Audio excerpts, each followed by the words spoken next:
Izinkan Tuhan membentuk karakter kita di tengah kesulitan ini.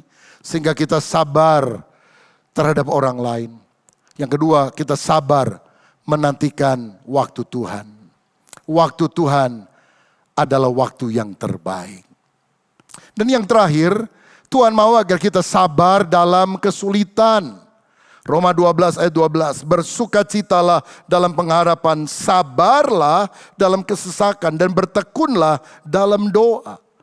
Tuhan mau kita sabar dalam kesesakan, artinya tabah, tidak cepat berputus asa di dalam tantangan, pencobaan, masalah yang sedang kita alami. Bahkan menganggap itu sebagai sebuah kebahagiaan karena Tuhan sedang memproses kita. Yakobus 1 ayat 2-4.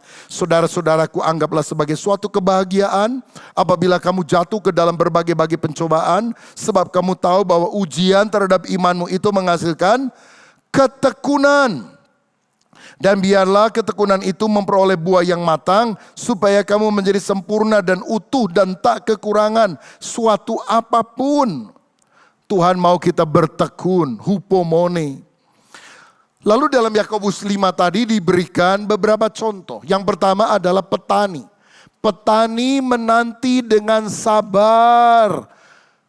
Apa yang telah dia tanam, dia yakin pasti akan bertumbuh, pasti akan ada musim panen. Saudara, sabar artinya sebuah kepercayaan akan kepastian. Orang sabar karena dia percaya apa yang dia tabur pasti dia akan tuai, pasti akan ada panen. Kalau nggak percaya musim panen akan datang, tentu seorang petani tidak akan sabar menantikannya. Sampai dia menantikan hujan musim gugur dan hujan musim semi. Perhatikan. Pada musim gugur atau musim rontok, daun rontok, ranting rontok, batang kadang rontok, pohon tamannya gundul semuanya. Mungkin hari-hari ini engkau sedang berada dalam musim kehidupan yang bernama musim rontok, musim gugur. Tapi tetap berharap kepada Tuhan. Miliki sikap yang optimis. Miliki pikiran yang mengerti bahwa ini hanya proses. Dan miliki hati yang percaya bahwa Tuhan punya rencana yang indah. Karena satu kali musim semi akan muncul.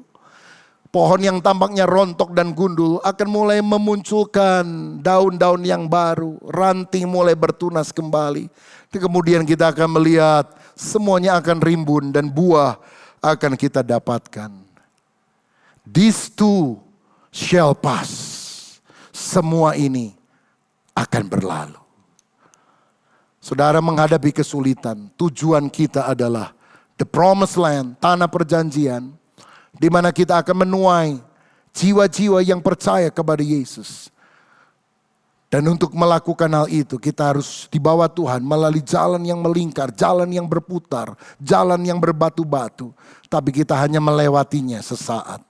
Karena kita akan dituntun pada jalan tuaian, jalan kemenangan dari Tuhan. Contoh yang lain dalam Yakobus 5 ayat 11 tadi adalah ketekunan Ayub. Orang yang berbahagia menurut Alkitab bukan orang yang gak ada masalah dalam hidupnya. Yang mobilnya bagus, yang rumahnya mewah. Orang yang berbahagia dengan kebahagiaan sejati adalah orang yang bertekun seperti Ayub. Rupanya di pemandangan Tuhan, kenyamanan itu bukan tujuan, tapi keserupaan dengan Kristus dalam karakter kita merupakan tujuan. Tuhan mau agar kita memiliki karakter yang indah. Karir tidak lebih penting dari karakter. Karakter lebih penting dari karir.